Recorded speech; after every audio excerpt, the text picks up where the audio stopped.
Yo, what's going on, everyone? Happy to have you all here.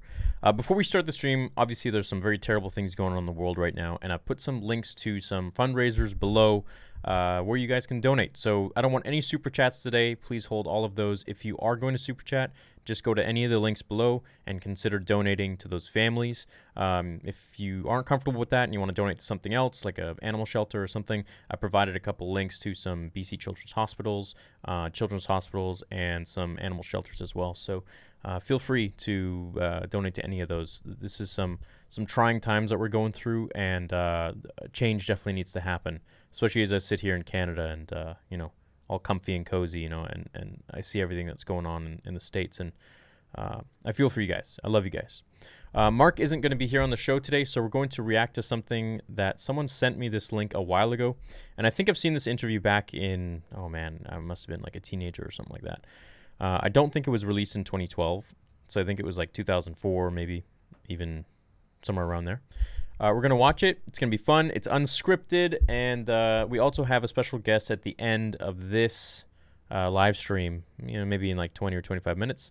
This won't be a full hour thing, I don't think, and we'll have him on the show just for a little bit, and then, yeah, that'll be it. So let's get started. Let's watch. I haven't watched this since I seen it as a, I don't know, little kid or something like that. So I've also put the link to the description, the link in the description to the video. Let's go ahead and watch. It's by Movie Phone.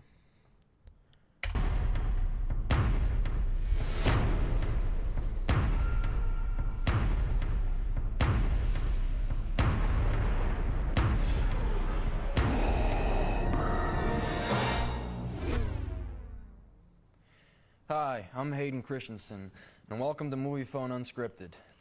I'm here with the one and only George Lucas, and we're going to interview each other using your questions. Let's get started. Are you ready, George? I am ready. Let's go. At what point in planning Star Wars did you decide Darth Vader was going to be the central character? Well, to be very honest with you, when I wrote the very, very first script, it was about Anakin Starkiller and his two kids. Starkiller. Starkiller. And he was a... You guys remember that video I made? Jedi. Covered it. And there were remnants of that sort of found its way into the final Star Wars. So I would say right from the very beginning, Darth Vader was a central character. I see. Very interesting. You didn't know that, did you? I didn't know that. How did it feel to wear the Darth Vader costume for the first time? And were the shorts tight or were they okay? Tell me. This is a question I don't know. Does Darth Vader wear briefs or does he wear shorts? You'd like to know, wouldn't you? Yes, I would. He actually goes commando. It was exhilarating. If you didn't know, Hayden wore the suit in episode 3. And being given the task of playing the connective tissue into Darth Vader to get to actually put on the costume meant a lot of finality and closure, and that was a very emotional experience for me. So though it was very empowering and all that good stuff, there was a certain hint of sadness as well. It was a lot of fun to watch you get back up there and storm around on the set. Yeah. It's been a long time since that happened. Yeah, it was good fun. I mean, what was most fun actually was to watch other people take in Vader for the first time, because you could see the excitement in their eyes and that awe and a tinge of fear as well. Why did you start in the middle of the Star Wars story and then go back to the beginning? Well, originally Star Wars was one simple little movie based on a Saturday matinee serial. The idea was that you came in, you saw episode 4, you don't know what happened before, you don't know what happened after. The original script, it was one script. It started with Darth Vader coming in the front door, it ended with Darth Vader throwing the Emperor down the tube. So you got a much better picture of the tragedy of Darth Vader, which is what it was really about. When I started writing it got too big, I didn't have the money, I would never get a studio to do it, so I just took the first third and decided I'd make that into a movie, and I would come back to the other 2 parts later, which is why I ended up with sequel rights, because I was determined to see to it that all got finished, that movie that I started with. I started in the middle. It was episode 4 right from the beginning, because I don't like beginnings. I like to cut right into the middle of the action. That's kind of what we do on Indiana Jones. It's kind of what I do on American Graffiti. It's just, I don't like to do the exposition part. Right. But if you start in episode 4, you still have to write the backstory, the exposition, in order to know where you're going. You do a little profile on each of the characters, who they are, where they came from, what their feelings are about things. And in this case, the sort of political atmosphere of the Republic and the Empire. How did the Republic become the Empire? And everybody's role in that. And that's really what was the backstory. When I finished Star Wars, I figured that was it. You know, once I finished Return of the Jedi. And I never really expected to go back and turn the backstory into a movie. But as time went on and I realized that the icon of the evil Darth Vader so sort of overwhelmed his character that the idea that he is actually a tragic character kind of got, it's there, but it got lost a little bit, overwhelmed, I should say. Yeah. And so by going back and telling Darth Vader's story, telling the whole story right from the very beginning, I was able to get the full range of all the things that were going on and how everything fit together. I see. This is from Bay I wonder if he wrote Qui-Gon. If you could bring one thing from the Star Wars world into the real world, what would it be? Ooh, that's an easy one. Definitely the lightsaber. I gotta say, it was one of the real pleasures of putting on a costume every day was to attach that lightsaber to the belt and just know that it was there. You know, I believe your son Jet has an interest in maybe working on it, but no, I mean, there's a great line in this last film where Obi-Wan uses a gun and he's like, it's so uncivilized. There is something elegant about the lightsaber, and the noise it makes and just the glow. It's fun to thrash around with. It's fun to thrash around with, absolutely. This one's from Yoda 43015. George, what can you tell us about Yoda's species and the character's off-screen history? Well, Yoda, you should know better than I do. I mean, the truth about Yoda is that in the original movie, Obi-Wan went to the very end of the film, and Yoda didn't exist. So interesting. As I got through starting to shoot the movie, episode 4, I realized that when I came to the end battle, that Obi-Wan had nothing to do but sit around and watch the battle like Princess Leia. And then in the next film, he basically sat around and taught Luke how to use the Force and things. I felt that his character had become so strong the way Alec Guinness had presented it that I really couldn't do that. He was too noble, so I had to kill him off. So when I killed him off, I had to replace him when I got to the second movie, and I could do certain things by having him come back as a ghost from the Force, because I had decided to kill him off in a metaphysical way rather than a physical way. And but I couldn't do everything. I needed a physical body there to do things, and so I needed something, and I created Yoda, who was 2 feet tall, large, with green ears. Interesting. But to be very honest with you, I never really figured out where he came from, what his species is called. It doesn't even have a name. And maybe it's somewhere, but I don't know what it is. So he's a mystery character. He's a magical character. He has no background. He comes and he goes. He's the subversive, secret, mysterious stranger that enters the film and then exits at the end. This is from Raiden 12. I didn't know this. How did you feel when you first saw yourself edited into the end of Return of the Jedi? Well, I got a real kick out of it. You know, I remember the moment. I wouldn't have otherwise had the opportunity to see myself standing next to Alec Guinness, and that was neat for me. It allowed me to be in the original trilogy as well, and I feel just more embedded in this saga. So I really liked it. Well, I'm glad. It was added in because it's a way of finishing off the entire series. The idea was that your inner person would go back to where we left it off. When it turned to the dark side, you know, when you got burned up and everything, but before you got burned up. So when you come back to the good side of the Force, that it's your former persona that survives, not the Darth Vader persona. I read an article that says you want to make non-narrative films. What kind of films do you mean? Well, the films I'm going to work on are more experimental and a little hard to describe. I worked with filmmaker Godfrey Reggio on kind of abstract films. One of them that I helped produce was called Powquatsi. When I grew up in San Francisco here, I was a big fan of the Canyon cinema sort of underground films, Jordan Belson, Scott Bartlett, people like that. And when I went to film school, they taught us film montage. The head of the department had been right before I got there, a man named Vorkapich, who'd worked with Eisenstein, who really dealt with pure film in the silent movie sense and montage and how you tell stories and things without being linear and literal about it.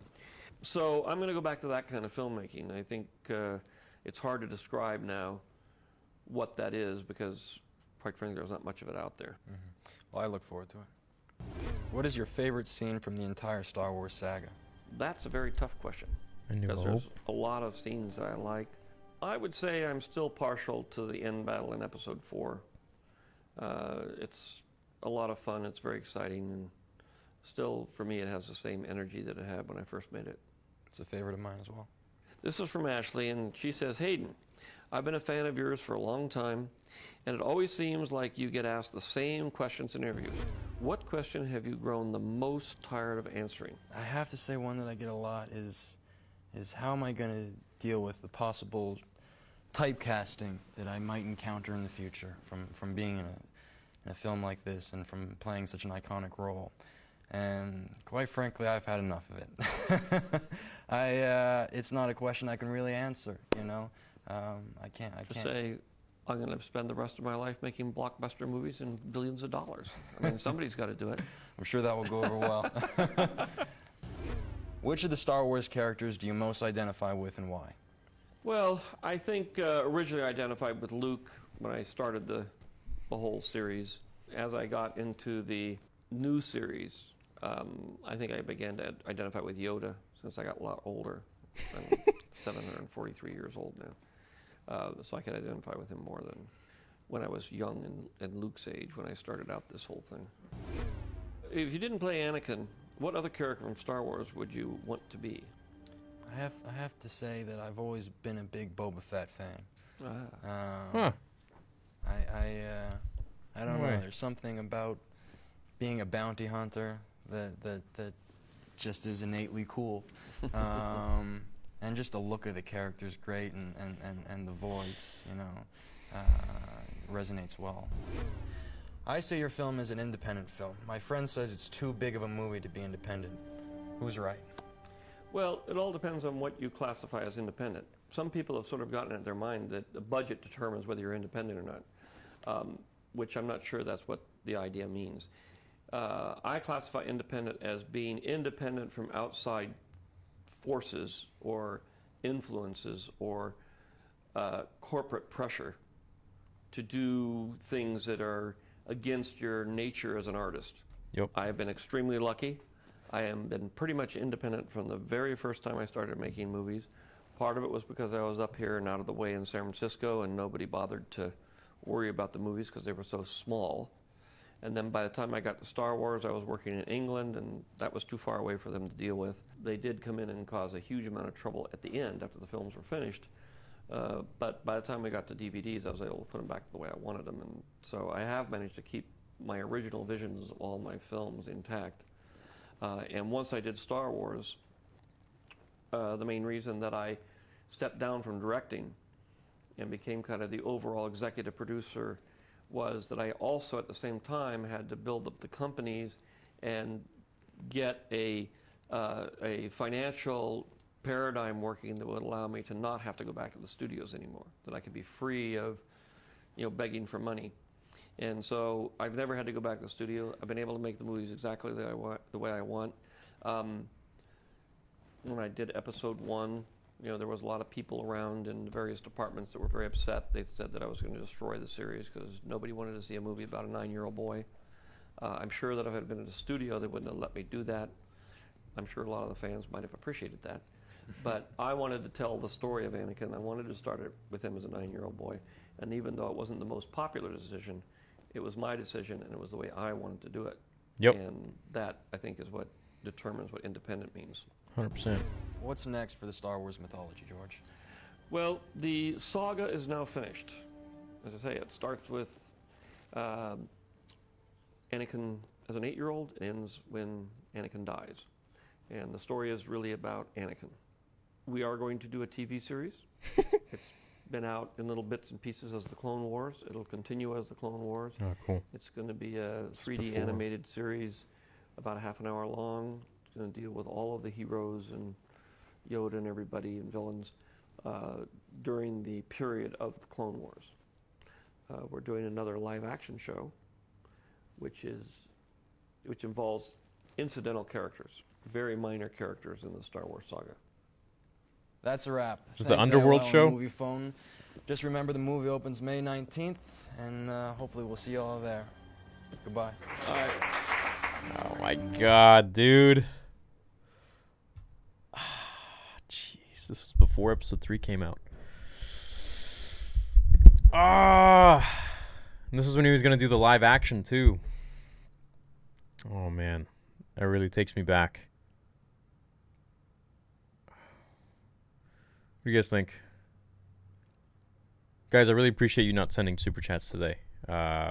Just send them to the links below. Appreciate it. Mr. Memes, thank you. Is Rule of 2 tonight? No, Rule of 2 won't be happening tonight, man. It's just me tonight, but we're gonna get a special guest in a few minutes here. I just watched this again last week. I love seeing George and Hayden happy and laughing together. Me too. You know, I can't remember the last time I saw this. It must have been like 2004. If I did even see it then, which I think I did. But it's really nice to see George explain his movies and explain everything the way he saw fit, you know. And what I really respect about him, you know, among many things, is that he's a pioneer. You know, he went in there and he made a movie the way he wanted to make it, despite how fans might want him to make it, or a studio wants him to make it, or whatever. You know, that takes cojones. You know, that's cool. I like that, and I think if more people did that, they wouldn't be so influenced by studios and things like that who don't really know a story when it's being told by one person who originated it, which is what George did. And I think I really respect him for that. I think it's really cool. We're going to go ahead and call in a guest right now. So hold for one moment just before we end this stream.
Hold on. I'm setting it up.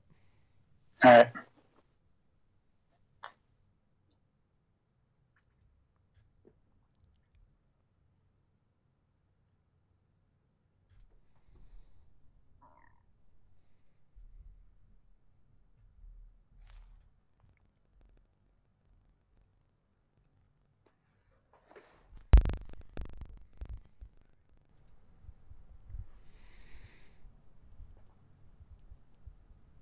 Oh well, we'll do it old school. We'll do it a makeshift way like this. There we go. What up, dude? What's up? You alive? I am at least alive. Yeah, you are alive. What's going on, man? So the fans want to know what's going on with everything regarding episode dose. So does. Well, we've been taking more time to get the story. We have. Yeah, we have. We've been taking. Unfortunately, the circumstances are like giving us more time, but Mm-hmm. trying to take advantage of it. Yeah. It's pretty awesome. Yeah. So I was gonna make a video and talk to you all about this, by in a while. But I figured, we just get Danny on the phone right now, and we can just have a little chat and say that, hey, we are working on episode 2. We're working on everything. All of this whole COVID stuff, everything has given us, the positive of it is it's given us more time to really now deconstruct the script even more. And, we were talking about earlier, we're like the, I forgot their name now. Avengers? Oh, Russo's? Yeah, we're like the Russos for Star Wars fan films. Yeah, maybe one day. Yeah, so I mean, we're working on it. It's moving, man. I mean, I can't really say too much without giving too much away, but You really can't say anything other than yeah, it's fun. It's cool. Yeah, I mean, but we're actually gonna hop on a call after this live chat, and you guys can't hear. The volume is low. That's strange. I don't know if there's anything I can do about that. No, I don't think so. All right, talk. How about now? I'll talk a little louder, I guess, Maybe that works. just in case. Who knows? My wife tells me that I talk too softly sometimes, so. Well, anyways, I guess this was a fail, but whatever. You guys know what's going on. We're trying to get some good script action going, and damn, I didn't really think this through. I'm like, there's nothing I can really talk about. Well, okay, we can reveal one thing. What's one thing you want to see in episode 2? What's one thing I want to see, or What's the one fans thing- want to see? What's one thing you want to see? That I want to see? I want to see some more getting inside the helmet of Darth Vader. I want Yeah. to know what's going on up there. Yeah, it's a weird place. It's a dark place, especially in this time. A lot of people have said, they're like, oh, we've gotten so many movies about Vader. We have 6 movies about Vader, but it's like, not really. We have movies about Vader trying to turn Luke, but we don't have movies about Vader turning from Anakin into the Darth Vader that we all know, and that's what we're trying to portray in the Vader fan film, and just have some fun with it. So, Totally. the character you guys are going to see whenever we do start shooting, which will be in the foreseeable future or unforeseeable future at some point. I can't even fly to the States right now anyways, so there's a ban on the border. But once we do, it'll be something that will let you guys into the mind of Anakin and Vader put together, and this constant confusion and inability to really know who he is and what he Yeah, wants. stuck in limbo right now, Yeah. So it'll be cool. He doesn't want the Jedi, but he also doesn't want the Sith right now, so. Yeah, there's only one thing he wants. Padme Amidala. So. So what are you guys saying? How long will episode 2 be? Well, we can go into details on that, but we don't know yet for now. Yeah, that's kind of impossible to tell at the moment. I mean, I'm Yeah. guessing it'll be anywhere from 20 to 30 minutes, but who knows?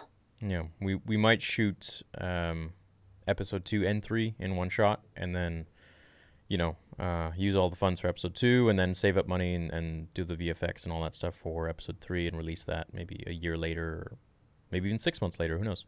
So that's an idea we have as well. Is the first Vader episode animation or live action? Where have you been, man? What, you haven't seen it? It's live action. I'm super excited. Can't wait to see it. I'm going to see it in There's a theaters this Stars year. of the Past virgin watching your stream?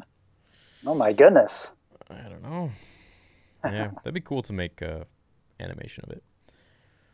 Well, guys, that was pretty much it. We're just going to now go over the script. So I'm going to end the stream, and we'll catch you guys in a little bit. Thank you so much, everyone. Love you all, and may the Force be with you.